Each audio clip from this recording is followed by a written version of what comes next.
Hello, I'm John Mamias, Executive Producer at CD Projekt Red, and welcome back to our continued development diary series on The Witcher 2, Assassins of Kings, and now the Enhanced Edition. Today we're going to delve into some of the new features we've created for the Enhanced Edition. To allay some of the story complexity, we've created some new cinematic sequences and spread them throughout the game. Our partner, Platige Image, will first talk about the new intro that we've created, and after that, our cinematics and art producer will talk about more of the cinematic sequences in the game. Just after finishing The Witcher 1, CD Projekt came to us with the idea of the intro for The Witcher 2, and it was quite a long time ago. It was like 3 years ago, and Witcher 2 wasn't even there. It was just an idea. The intro fills in an important piece of the backstory. Those who've played The Witcher 2 might remember that King Demavend's death at the hand of an assassin is something of a known fact at or near the beginning of the game. The intro shows exactly how that happened, and it shows it in spectacular fashion. From the very, very early stages, we knew what will happen in the intro. We also quite early knew where it will happen, because the idea of the action happening on the boat was very early in the process, and it came directly from CD Projekt.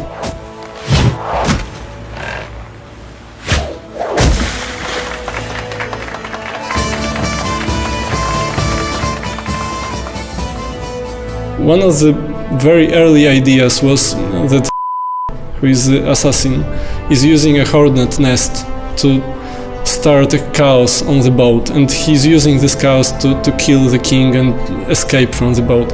But I wasn't sure that it would really work as a cinematic experience, and after some discussions with Adam Badowski and some other people in CD Projekt, we came with the idea of the ice bomb. At the beginning we see the ship, the party, the jesters fooling around, then there's a freezing of the ship and the havoc that the assassin creates among the crew members. We wanted this final moment, crowning the whole action, to be really brutal, raw and ugly. I've realized that it will be so much more interesting and there will be so much more tension if we actually make the assassination during the collapsing of the ship. And this idea was very late in the process. It was after all these stages of acceptation, and it already changed everything, but we loved it so much in Platige, and the people in CD Projekt also loved the idea, that we decided like a week before the start of the production to change this detail, which actually changed everything.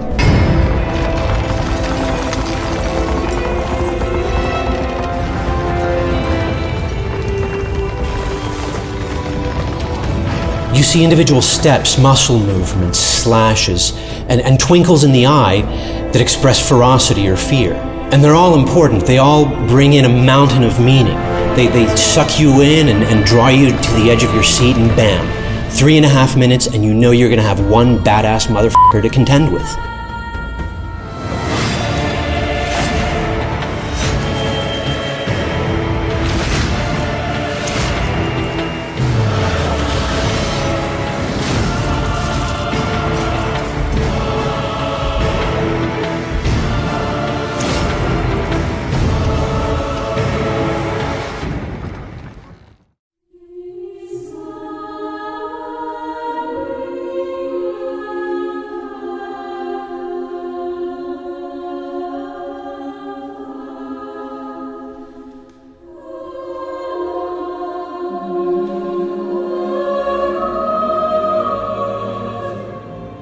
Besides the CG intro, we prepared a lot of new other video sequences. One of them are the loading movies. They were constructed to summarize what happened in the previous act and create a smooth transition to the next one. Grabbing Geralt, I embarked on a voyage upriver, deeper into the Pontar Valley. We also added 11 new cutscenes, all placed in the various places of the game. I can tell that 3 of them are showing what's going on in Lochmuin when Geralt is busy with the dragon. And the rest of them are connected with the new content of the game. Another type of video sequences that we prepared for the Enhanced Edition are the final boards. These are the short movies that are combined at the end of the game into one big movie that summarizes what happened in the game. Depending on the player choices, you can end up with 12 versions of those movies. Especially for this part of the game, we composed new music and recorded it with a live choir. The Witcher had traveled far and wide in search of the Kingslayers. Along the way, he had met both the righteous and scoundrels, Bernard Laredo amongst the latter. Additionally, we've prepared a completely new outro for the game.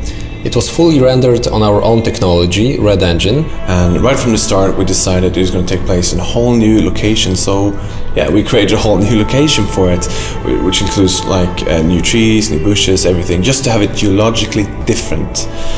We also wanted to create this perfect view, and I think we achieved it is with this bridge that goes across a river. There's a forest on each side of the river. There's a mountain far off in the distance. It looks absolutely stunning, and I hope you guys will like it.